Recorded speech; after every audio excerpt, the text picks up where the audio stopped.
बच्चों, अब हम आपको कक्षा 6 के अभ्यास 2D पर चलते हैं।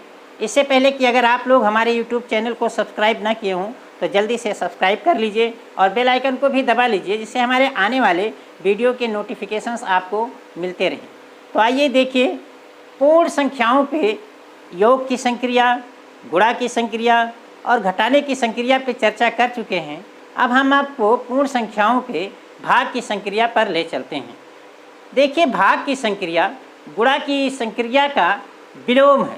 जैसे अगर 4 गुणे 5 बराबर 20 होता है, तो जस्ट इसका उल्टा, अगर 20 में हम 4 से भाग करते हैं तो 5 मिलता है, या 20 में अगर हम 5 से भाग करते हैं तो ये 4 मिलता है।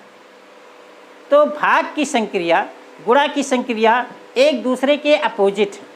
तो आइए अब हम ले चलते हैं आपको पूर्ण से भाग की संक्रियाओं के कुछ प्रगुण जो दिए गए हैं।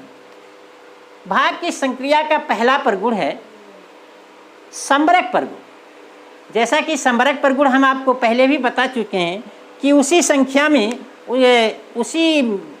पूर्ण संख्या में संक्रिया करने पर पूर्ण संख्या ही प्राप्त हो तो वो संबरक गुण का पालन करता है। ठीक इसी प्रकार से यहाँ भी है, अगर किसी पूर्ण संख्या से पूर्ण संख्या में किसी पूर्ण संख्या से भाग दी जाए और हमें पूर्ण संख्या ही प्राप्त हो तो वो संबरक गुण का पालन करता है। आइए हम कुछ उदाहरण लेते हैं। जैसे मान लीजिए कि 20 में 5 से भाग करते हैं 4 प्राप्त होता है। अगर हम 17 में 4 से भाग कराते हैं तो ये देखिए 17/4 प्राप्त होता है। अगर हम 15 में 3 से भाग करते हैं तो ये 5 मिलता है। अगर हम 12 में से 5 से भाग करते हैं तो देखिए ये 12/5 मिलता है। हम देखते हैं कि ऐसी स्थिति में, प्रत्येक स्थिति में किसी पूर्ण संख्या में किसी पूर्ण संख्या से भाग देने पर पूर्ण संख्या प्राप्त नहीं होती है।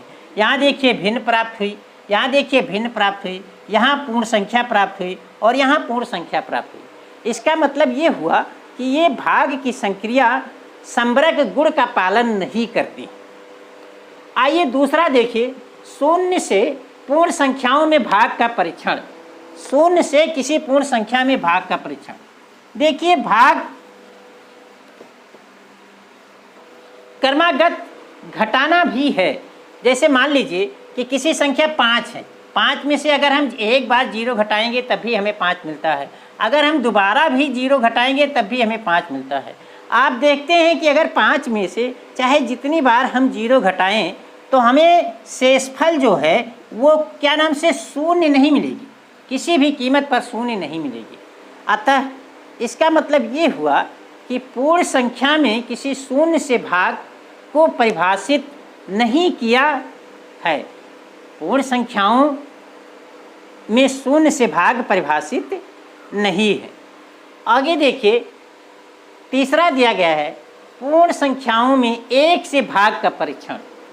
पूर्ण संख्याओं में 1 से भाग का परीक्षण।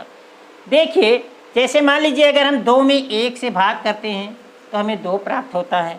10 में 1 से भाग करते हैं तो हमें 10 प्राप्त होता है।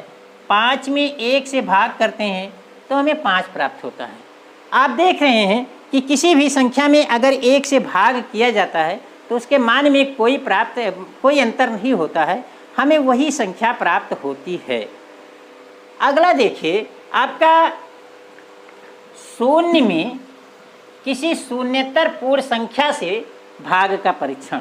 देखिए, शून्य में अगर हम 5 से भाग करें तो हमें 5 प्राप्त होता है। शून्य में अगर हम 2 से भाग करें तो हमें 2 प्राप्त होता है। शून्य में 5 से भाग करने पर हमें 0 प्राप्त होता है।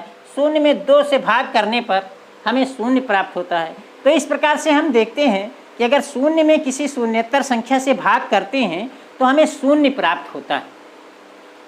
इसके आगे अंतिम इसका जो प्रगुण है वो देखिए, किसी भी शून्येतर संख्या में उसी शून्येतर संख्या से भाग देने का क्या परीक्षण है। तो किसी भी शून्येतर संख्या, मान लीजिए हम 10 लेते हैं और इसमें 10 से भाग देते हैं तो हमें 1 प्राप्त होता है। अगर 20 से भाग देते हैं तो हमें 1 प्राप्त होता है। 5 में अगर 5 से भाग देते हैं तो हमें 1 प्राप्त होता है। इस प्रकार से आप देख रहे हैं कि अगर किसी शून्येतर संख्या में उसी शून्येतर संख्या से भाग दिया जाता है तो रिजल्ट 1 प्राप्त होता है। तो आइए प्यारे बच्चों, अब हम आपको अभ्यास 2D के जो सवाल दिए गए हैं इस पे लिए चलते हैं। देखिए अभ्यास 2D के पहले सवाल में इस तरह से एक चित्र दिया गया है और इसमें ये कहते हैं कि निम्नांकित संख्या रेखा द्वारा विभाजन तथ्य को समझाइए। अब आप देख रहे हैं कि 0 से 2 के स्लूप पर 2 खाने बढ़े, हम 2 पे पहुँचे, फिर 2 खाने बढ़े 4 पे, इस तरह से हम देखिए कितनी लूप बना के 12 पे पहुँचे। तो 2 का हम 6 लूप बनाएं। इसका मतलब कि 12 को अगर हम 2 से भाग करें तो हमें 6 प्राप्त होगा। तो ये इसका क्या नाम से संख्या रेखा द्वारा विभाजन तथ्य। इसका देखिए, इसके बाद सवाल नंबर 2 ये कहते हैं 21/3 = 7। इसमें प्रश्न में दिया गया है 21/3 = 7 के संगत गुणात्मक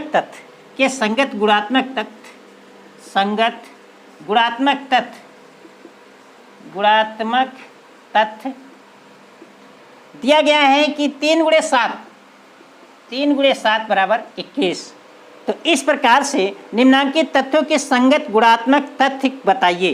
फर्स्ट पार्ट दिया गया है इसका, दूसरे का फर्स्ट पार्ट ठीक इसी उदाहरण पे देखिए 56/8 = 7।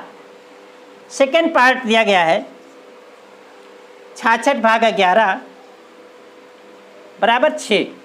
अब देखिए इसके संगत गुणात्मक तथ्य क्या हो जाएगा। संगत गुणात्मक तथ्य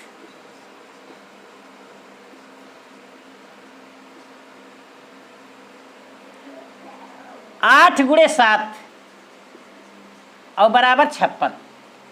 इसी प्रकार से इसका संगत गुणात्मक तथ्य क्या हो जाएगा 11 × 6 = 66। आगे देखिए सवाल नंबर 3 आपका कहता है 117 को 2 ऐसी संख्याओं के गुणा के रूप में व्यक्त कीजिए जिसकी एक संख्या 13 है। तो दूसरी संख्या क्या होगी, इसका संगत गुणात्मक तथ्य क्या होगा। मतलब इनके उदाहरण ये है कि अगर 117 में हम 13 से भाग कर दें तो देखिए कितना मिलती है, हमें 9 मिलती है। दूसरी संख्या 9 हो जाएगी। 2 संख्याओं का गुणनफल 117 है, तो अगर 117 में हम 13 से भाग कर देंगे तो 9 मिलेगी। और इसका संगत गुणात्मक तथ्य क्या हो जाएगा, संगत गुणात्मक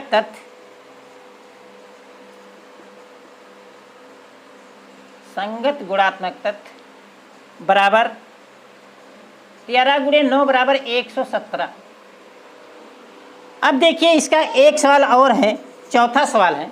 चौथा सवाल कहते हैं कि क्या ऐसी कोई पूर्ण संख्या संभव है जिसको स्वयं से विभाजित करने पर वही संख्या प्राप्त हो। है ऐसी कोई संख्या आपके दिमाग में? तो है, वो संख्या है 1। अगर 1 को हम 1 से भाग दें तो हमें 1 ही प्राप्त होगा, यानी 1/1 = 1। तो वो संख्या 1 है। वो संख्या क्या है, 1 है। तो इसका उत्तर 1 हो जाएगा। और अंतिम सवाल देख लीजिए, कहते हैं कि क्या किन्हीं 2 विभिन्न शून्येतर पूर्ण संख्याओं के लिए पहली संख्या को दूसरी संख्या से विभाजित करने पर तथा दूसरी संख्या को पहली संख्या से विभाजित करने पर भागफल समान प्राप्त होता है। तो ऐसी कोई संख्या नहीं है। अगर 2 विभिन्न अलग अलग पूर्ण संख्या हैं तो पहली संख्या में हम दूसरी संख्या से भाग करेंगे या दूसरी संख्या में पहली संख्या से भाग करेंगे तो भागफल समान प्राप्त नहीं होगा। जैसे उदाहरण के तौर पर अगर हम मान लीजिए कि पहली संख्या 2 में अगर 3 से भाग करेंगे और उसके बाद 3 में अगर 2 से भाग करेंगे तो देखिए इनका दोनों का रिजल्ट बराबर नहीं आता है। तो इस प्रकार से कि ये ऐसा सवाल नंबर 5 का उत्तर हो जाएगा कि ऐसी कोई संख्या नहीं है। नहीं, ऐसी कोई संख्या नहीं है कि जिसमें पहली संख्या में दूसरी संख्या से विभाजित करने पर और पुनः दूसरी संख्या में पहली संख्या से विभाजित करने पर वही रिजल्ट मतलब समान प्राप्त हो। तो इस प्रकार से आपका अभ्यास 2D समाप्त हो रहा है। अगले नेक्स्ट पार्ट हम अगले स्लाइड में आएंगे।